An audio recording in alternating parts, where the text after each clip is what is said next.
Hello, my wonderful viewers, and welcome to another episode of Betty Adams Overanalyzes. Today, we are going to take a look at a concept that has come up again and again and again in Kaiju number 8.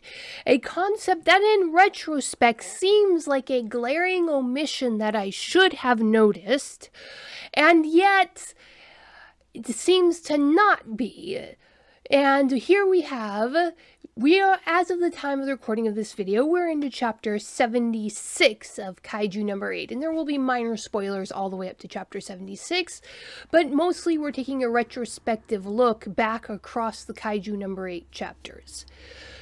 So, first off, let's work out some established pieces of conventional wisdom. When you write fiction, when you write something fantastic, be it science fiction or fantasy, your audience allows you one great leap away from reality.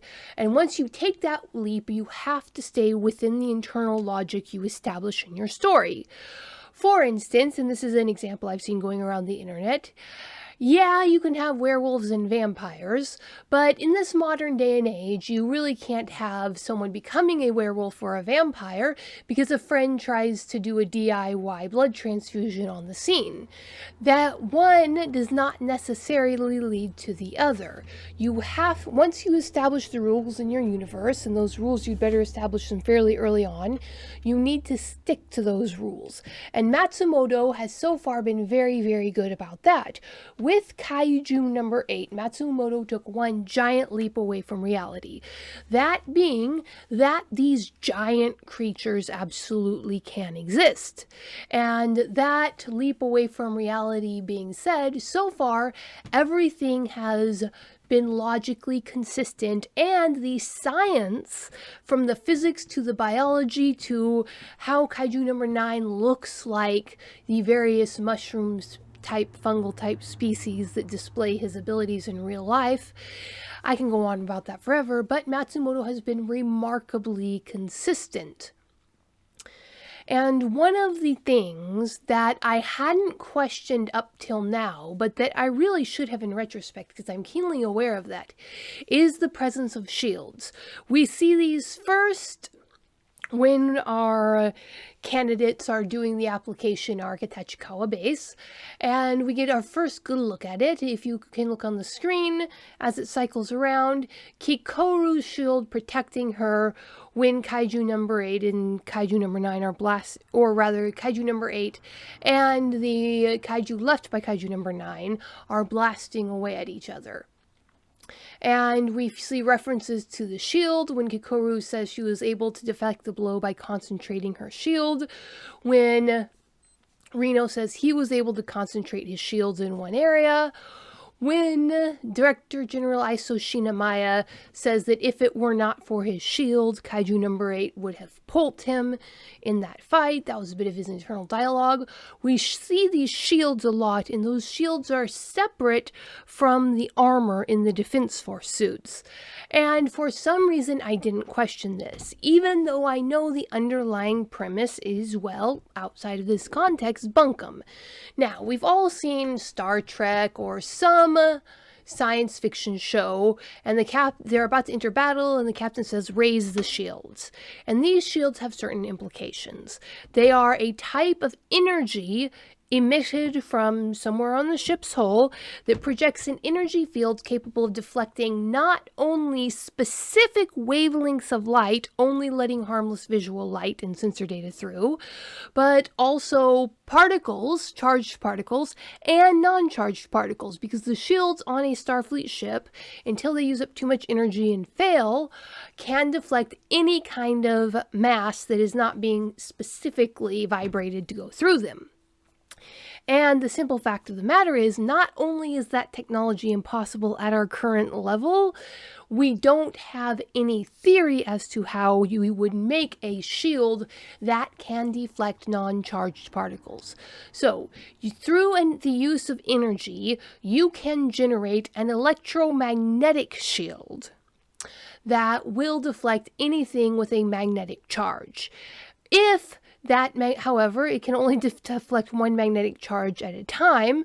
So if your enemy blasts something at you with the opposite magnetic charge, those shields would actually attract them. And you could get around this by flashing back and forth between charges, but that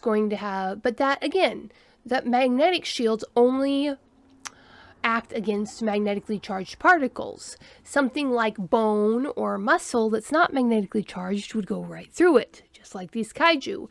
But we see the Defense Force shields acting like those Star Trek shields, deflecting everything, energy and mass alike.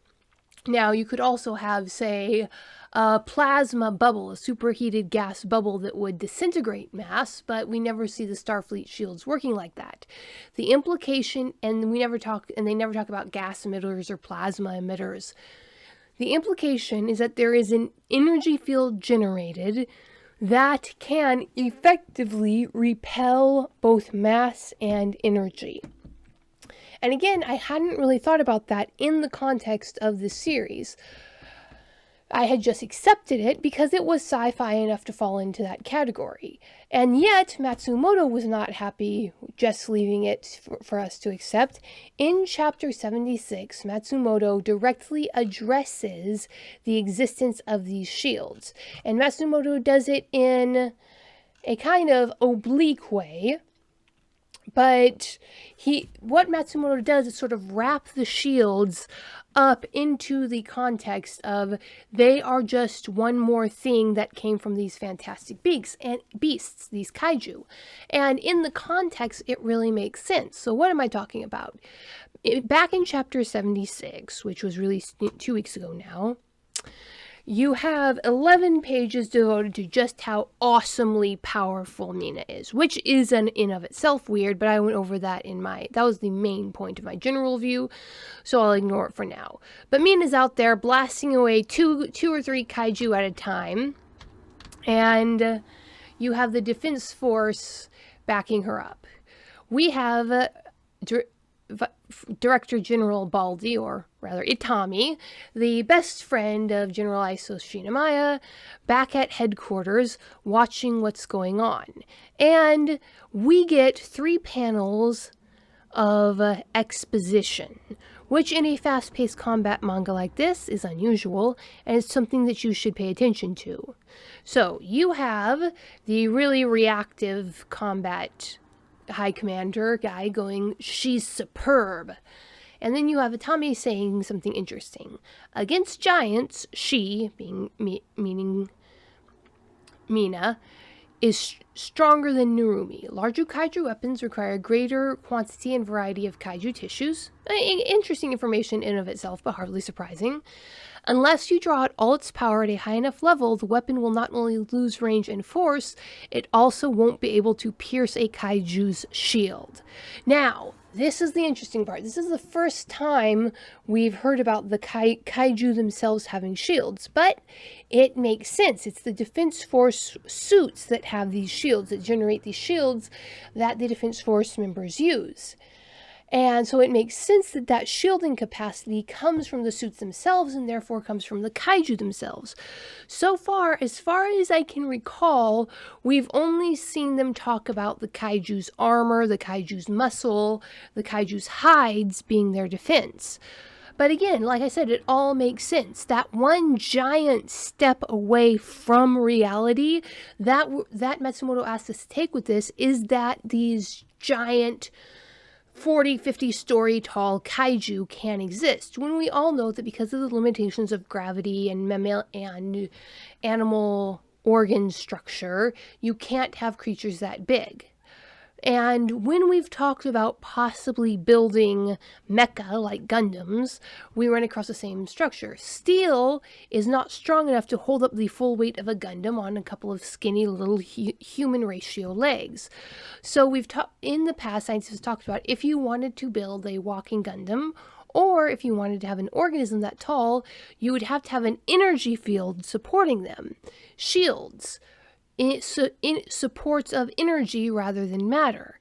And it makes sense that to maintain these giant class kaiju, just to keep the blood pumping from their feet to their brains, they would need extra muscle. So in the veins in your legs, you have little tiny valves that are almost like teeny tiny hearts that help get the blood just from your little human legs to your little human brain. It makes sense that the fluid flowing through these kaiju, through their organs, is being directed by these energy fields, these shields. And it makes sense that the larger the kaiju, the more massive shields they're going to need.